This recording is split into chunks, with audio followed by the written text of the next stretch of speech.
sou Murilo Abreu e nós estamos aqui no podcast do Cine Muses, o Cine Clube da Música no Espírito Santo. Hoje, com o nosso grande amigo Francisco Grijó, escritor, professor e fã de música, de cinema, com certeza, de jazz. E a gente vai bater um papo aqui descolado, como se fossem dois amigos que gostam de cinema e música.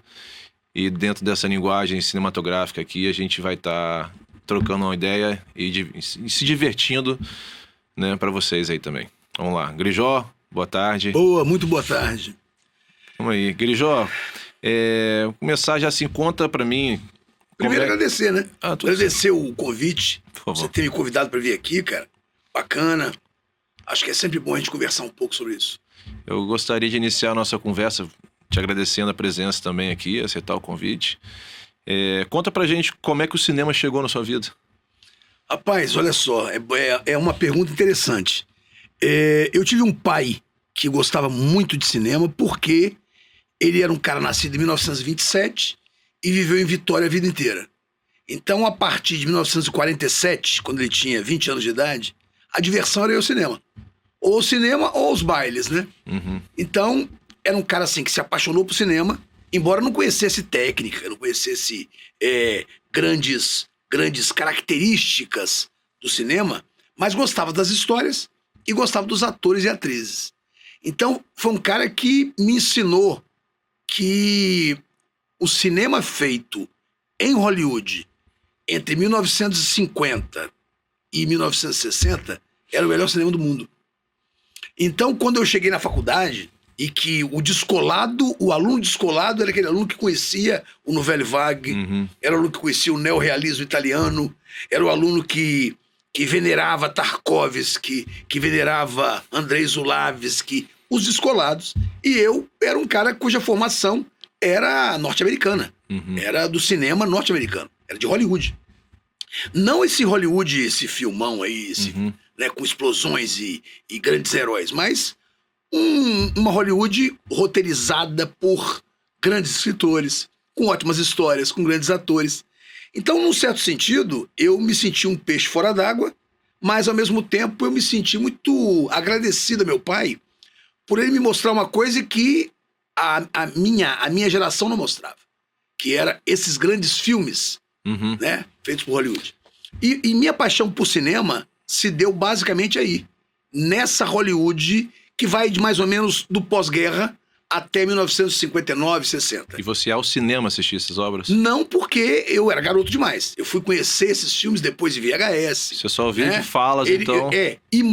Interessante. E muitas vezes eu vi esses filmes no Corujão, Coruja Colorida, que passava de madrugada, e meu pai ia me acordar. Eu lembro que eu estudava tarde, garoto, estudava tarde, então ele ia e me acordava, falava, você tem que ver tal filme. Tá. Eu me lembro de eu ter visto o Falcão Maltês, né, com Humphrey Bogart. Eu vi o Falcão Maltês e eu era garoto. E aí meu pai foi me contar a história, que ele tinha lido o livro. Então tudo isso foi uma grande formação para mim. Depois eu fui conhecer o outro lado, que é o lado não hollywoodiano, né? E que eu fui também apreciar muitos autores, muitos cineastas, muitos roteiristas, mas o meu amor pelo cinema se deu primeiro através de Hollywood. E o seu amor é aquele que faz você parar o que tá fazendo pra ver um filme? Não, ou pra se mover, não. pra ir atrás de algo? Sim, mais ou menos. Você se programa, né? É um amor que eu sempre me programei pra... O cinema é algo que eu fiz... Mas o cinema, esse cinema hollywoodiano, ele me ajudou muito na literatura, né?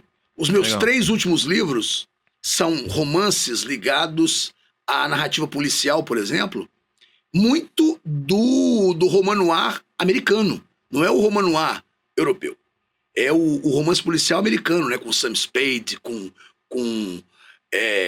Philip Marlowe, com figuras... Com essas imagens, né? As imagens do cinema hollywoodiano. Claro, obviamente, como os textos se passam em Vitória, e eles se passam dentro de um esquema brasileiro, há toda uma adaptação a esse universo. Mas a origem de tudo está justamente nesses filmes. E esses filmes, quando você está escrevendo, por exemplo, a gente falando de música, você pensa numa trilha sonora daquilo que você está escrevendo? Rapaz, penso. A cena específica? Penso, mas a trilha sonora... Quando vem o cinema, enfim, vem a imagem, vem o som, vem o ambiente... Vem tudo. É impressionante. Impressionante que vem a atmosfera, né? A atmosfera, ela é total. Vem a atmosfera da imagem, vem do som... Você escreve isso? Eu tento escrever isso. Agora... a minha literatura é uma literatura muito mais de imagem do que de som. Eu tenho personagens que gostam de música, eu tenho personagens que gostam de rock, de jazz, personagens que gostam de blues, personagens que gostam de música clássica, mas não é o forte da minha literatura. O forte da minha literatura é a imagem. Quer dizer, isso é uma avaliação minha, né? De repente uma pessoa lê e fala, não, o forte da sua literatura é outra coisa. Ou então a sua literatura não tem forte nenhum. Ou seja... Essa é uma avaliação minha, de quem produz. Mas, sinceramente, eu acho que a avaliação de quem produz é pouco relevante. Ela é mais relevante daquele que vê a obra de arte. É interessante você falar isso porque uma vez eu li uma versão do On the Road, do Jack Kerouac, e o prefácio explicava que ele, ao escrever, ele montava a frase dele como se fosse solos de saxofone. Ele era fã de jazz, né?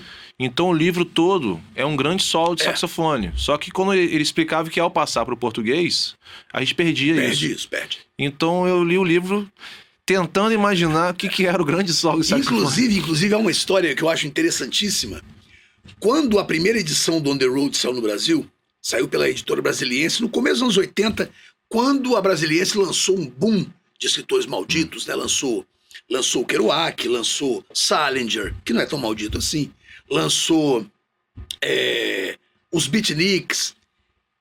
Eu me lembro que nessa tradução trazia a palavra cat como gato, enquanto que cat, na verdade, é músico de jazz.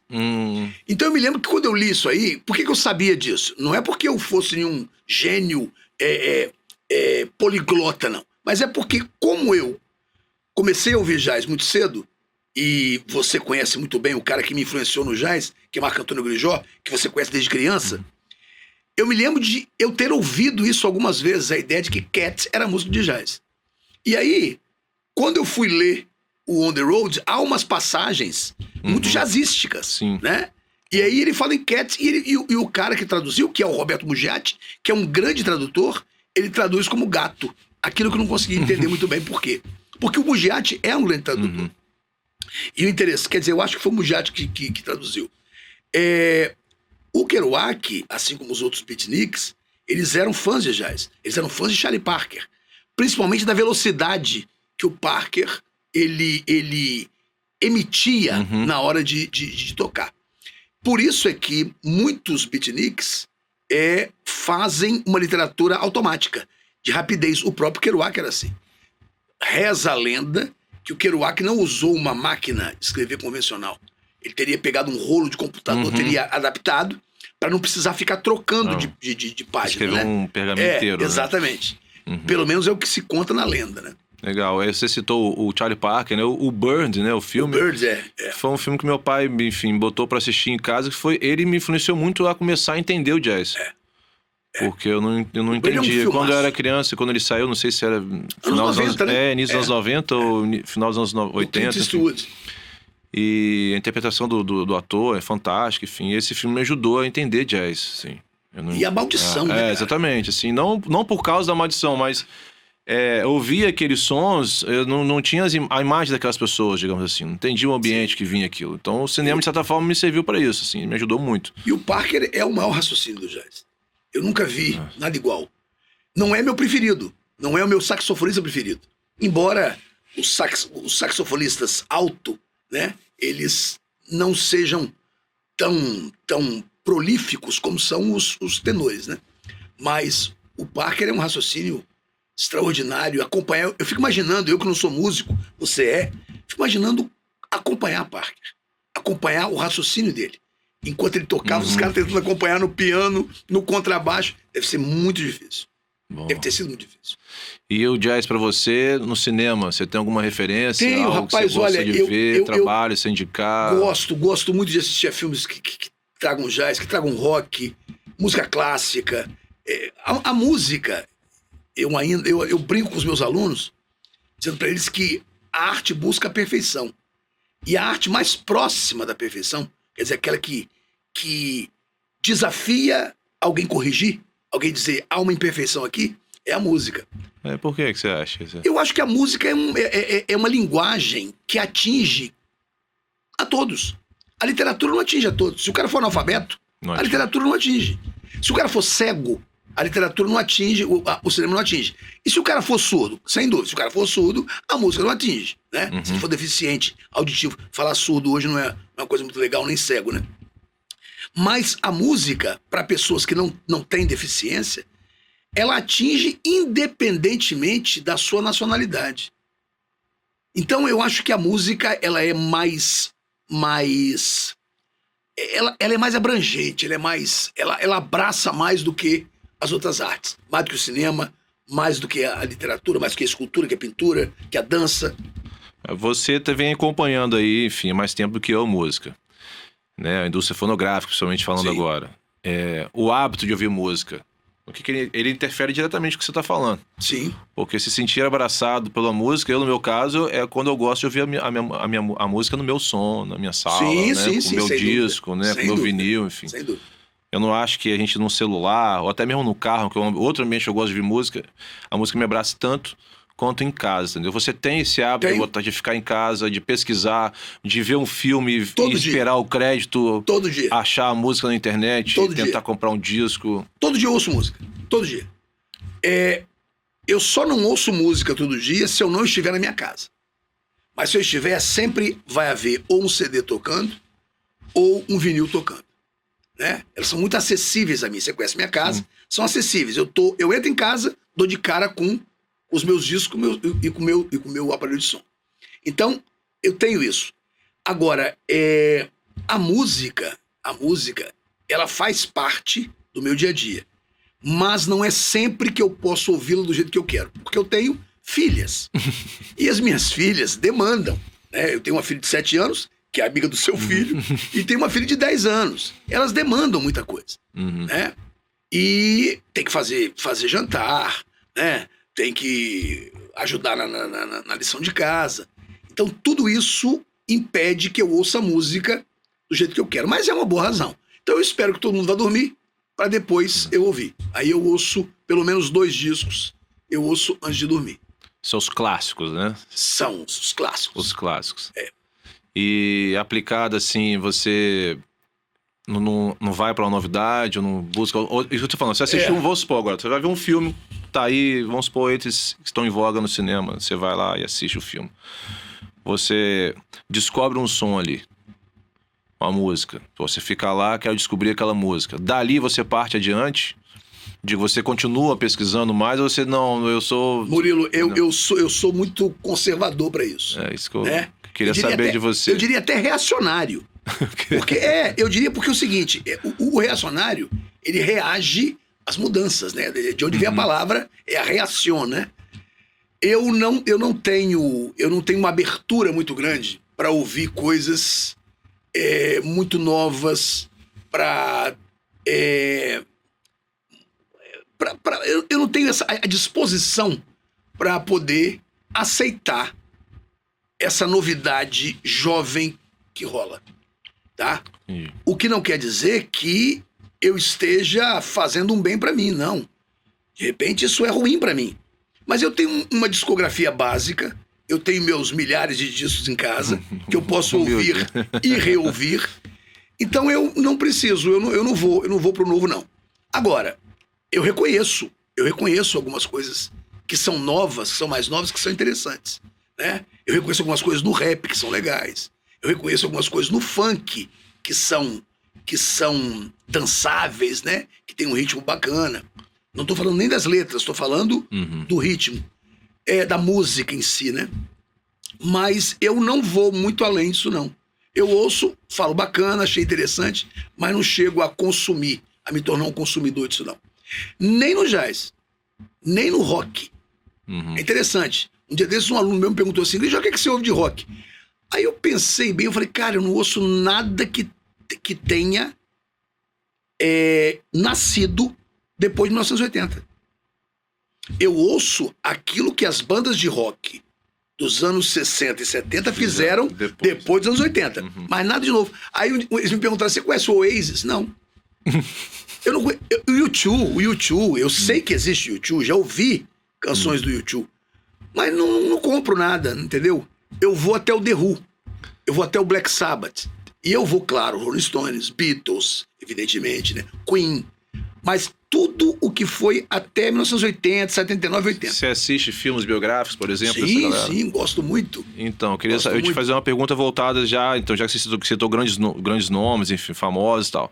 Você, a gente trabalhou junto num livro, né, sobre a banda Os Mamíferos. Uma coisa extremamente regional, fechada na Ilha de Vitória e tudo mais. Você como um biógrafo, né?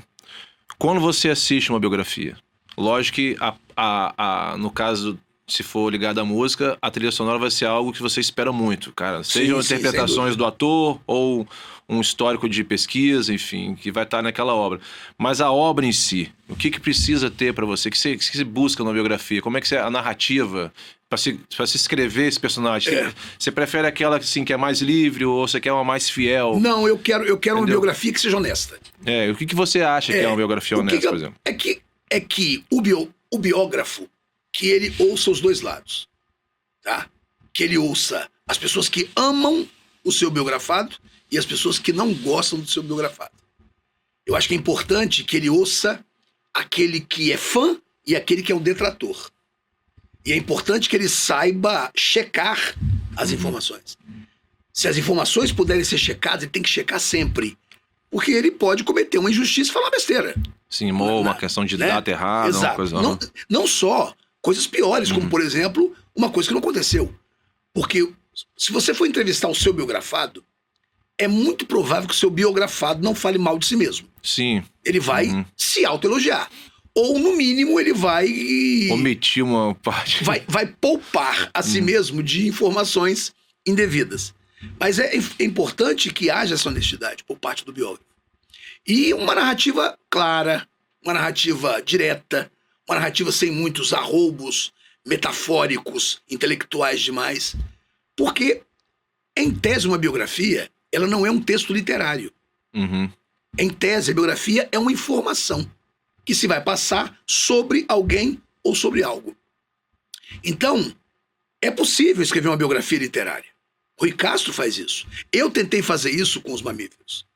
Mas por que eu acho que eu consegui?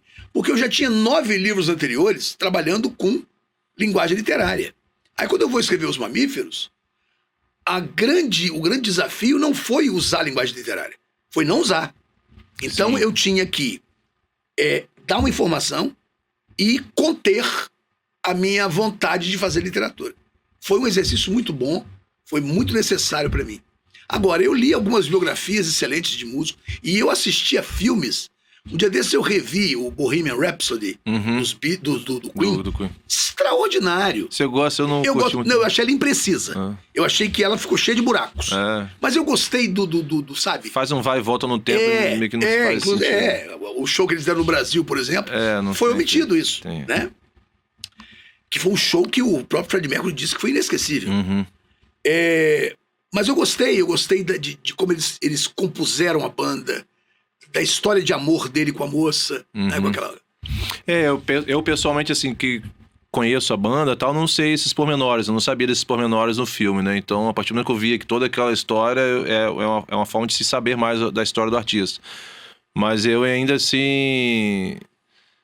sou muito cativado pelo biografado, né? Então, se o repertório dele é o que eu gosto, pra mim fica mais fácil assistir o filme. Eu vi a biografia do Elvis outro dia, não achei nada demais o filme. Também não achei. Fiquei decepcionado com algumas coisas, inclusive. Então, por exemplo, eu prefiro, às vezes, ouvir o The Doors lá Mas eu vi pelo Netflix, eu vi a biografia do Bernstein, o maestro. Sim, eu assisti também. Eu gostei bastante. Muito bom. Gostei bastante. E acho interessante também que as pessoas estavam falando da interpretação do ator, como é que é o nome dele?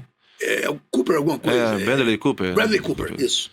E, então, enfim, tem uma cena mais pro final que ele faz um take único ali, que é maravilhosa, mas assim, novamente, eu não conhecia o personagem. Ouvia falar, mas não tinha noção nenhuma da vida O dele. Bernstein é uma figura. É, uma figura. Você ouve o nome dele, mas saber de onde vem toda aquela história dele ali, é o cinema que trouxe, né? Eu gosto muito de biografias também, e nessa parte da música me atrai muito. Há uma história do Bernstein com o Karajan que eu acho, assim, sensacional.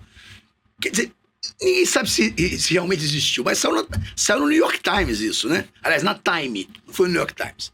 Que o Bernstein e o Karajan eram duas figuras que se autoelogiavam o tempo todo, né? Se achavam os melhores maestros do mundo.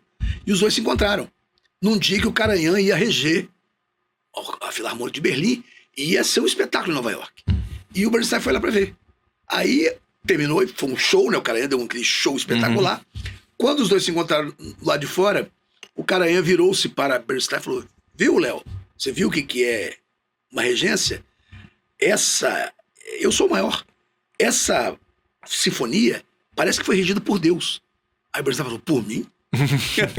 Né? O jogo dos dois, né? Que eram camaradas. Uma boa deixa pra gente encerrar, Grijó. Quero te agradecer aqui o papo gostoso que a gente teve nessa tarde aqui no Estúdio Bravo.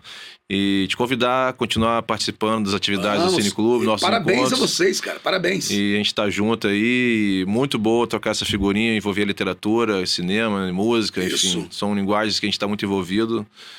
Pessoalmente também, então obrigado novamente em nome do Cine Clube. E é isso. Valeu. Pessoal, a gente esteve aqui com o Francisco Grijó nesse outro podcast do nosso Cine Clube da Música Espírito Santo e a gente se vê na próxima. Obrigado.